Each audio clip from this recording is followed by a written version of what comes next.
Sveiki, sveiki. Na ir kągi, vėl kalbame apie gyvenimo etapų ciklus, kurie pagal Ošo išsidėsto kas 7 metai.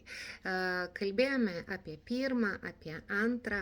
Pirmas ciklas nuo 1 iki 7 metų, antras nuo 7 iki 14, trečias nuo 14 iki 21, ketvirtas nuo 21 iki 28. Tai buvo praeitoj paskaitėliai. Jeigu kažkas nežiūrėjote, pasižiūrėkite, tai tikrai verta, ką jie neša po savimi. O dabar penktas ciklas 28, 36, manau taip, paskaičiuojame. Taip, 28 plus 7, taip, 35. Taigi, penktas ciklas tai yra pragmatikas. Žmogus tampa pragmatiku, tai yra labai stipriai veikia protas, bet ateina į gyvenimą rimtis, ateina susikaupimas, norisi stabilumo, saugumo, ramybės. Ir labai keista, tik ką tu buvai 28 ir tau viskas atrodė, vau, čia taip, tu visko siekiai, tu lipai per galvas ir staiga nurimsti. Tu nori savo namų. Šitam periode labai norisi turėti savo būstą, savo namus, norisi stabilumo šeimos, norisi netgi draudimo, netgi įsitvirtinimo. Paprastai jau šitam periode žmonės nenori kaitalioti darbų. Tai periodas, kada rimtis ir stabilumas turi patį pagrindą. Ir tai yra labai gerai. Jeigu jūs, būdami 35, dar vis bandot šokinėti kitiem į akis arba labai norite daug sekso, kaip kad būnant 21, pagalvokite, ar jūs tikrai esate tam periode, ar užstrigote jaunystės periode, kada įsivaizduojat, kad tik tai seksas valdo pasaulį. Deja, ne. Taigi, einam į sekantį periodą, tai yra 6 periodas, 35-42, tai yra ortodoksai. Tai yra proto priėmimas ir įsitvirtinimas visuomenėje, tai yra įstatymų laikymasis, tai yra taisyklių laikymasis, tai yra laikas, kada labai svarbu statusas, įstatymų suvokimas ir labai tuo laikotarpiu ortodoksai labai puola iš 4 ciklo žmonės, tai yra tiems, kuriems 21-28, todėl kad jie tiesiog negali pakęsti to, kad tie visą laiką yra siekiantis ir lipantis per galvas, o ortodoksų yra labai svarbu, anie gali daryti daug ką be įstatymų, už įstatymų ribų, o šitie jau ortodokso laikotarpiu žmonės nuo 35 iki 42, jie jau linkę viską daryti pamastant, laikantis taisyklių, laikantis įstatymų ir ramybės. Tai yra labai svarbu. Toliau eina sekantis ciklas, tai yra 7 ciklas 42-49.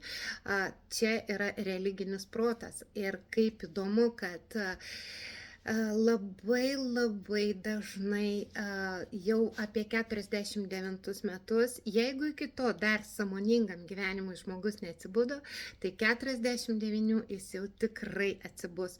Jis suvokia, kad yra kažkas daugiau negu tik mano fizinis kūnas ir mano fiziniai poreikiai. Kad yra kažkas, dėl ko aš čia atėjau. Negi tik tai dėl sekso, dėl maisto, dėl namų, dėl automobilių, dėl karjerų, dėl kažko mes ateinam aukštesnio tikslo. Ir kasgi tas aukštesnis tikslas?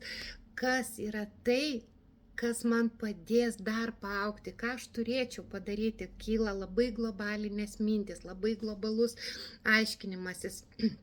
Ir štai tie apmąstymai veda į tai, kad 49-56 metų žmonės nori į gamtą išeiti, vaikščioti, nori vienumos, nori. Tai niekas nesako, kad tu nenorėsi ir sekso, nenorėsi ir bendravimo. Ne, bet tie žmonės linkę atsitraukti ir stebėti, kas vyksta pasaulyje, ką jie gali duoti daugiausia pasaulyje.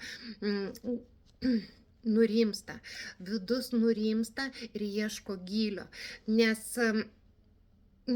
tai yra labai labai svarbu, kad mes nurimę, atradę savo vidinį gylį, mes tuo pačiu labai stipriai padedame pasauliui. Ir jeigu mes vidinį gylį atrandam ne tuo laiku, kada reikia, aš nesakau, jei tu visus ciklus pereini kas 5 metai ir visą gylį atrasi būdamas 35, tai yra super, tai yra labai gerai. Bet esminis dalykas, kada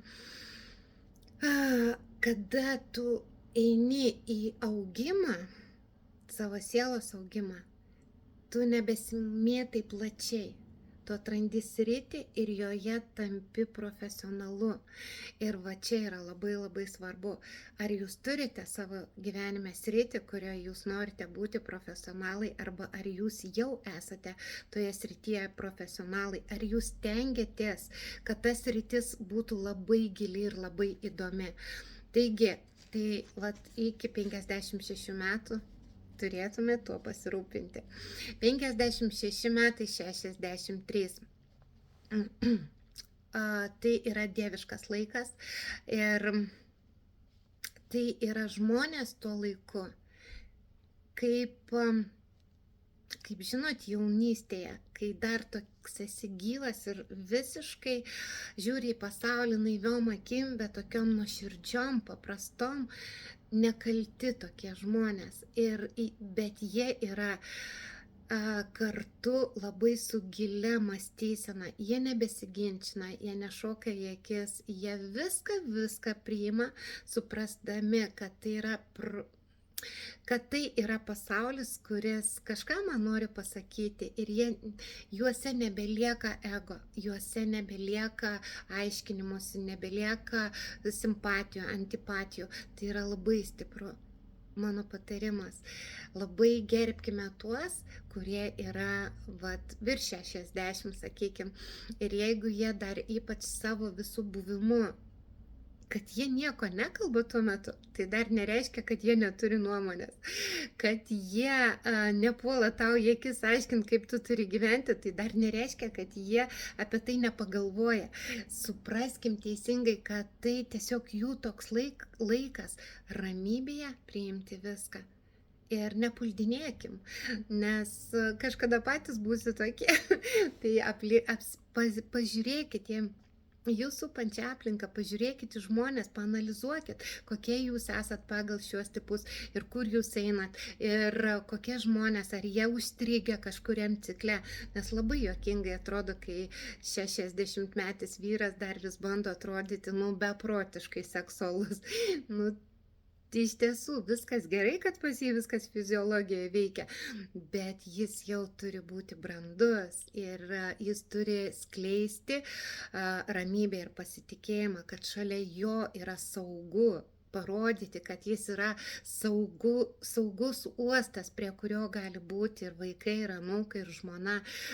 Čia kaip pavyzdys, arba moteris 60-metė, jeigu jinai jau ten tokia visai atrodo kaip 18 gazelė, jinai jau strigo, jinai kažkada negalėjo išreikšti savęs kaip moters ir jinai tame užstrigo.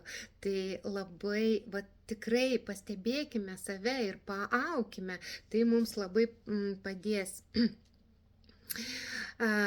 63-70 ėjimas į save, į savo altorių, į savo vidų, į savo dvasingumą ir ruošimasis išėjimui.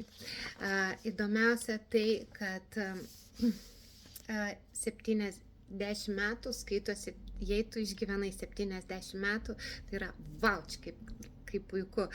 Tai mes prieš 9 mėnesius, prieš išėjimą mes pradėsim jausti, kad jau ruošiamės išeiti.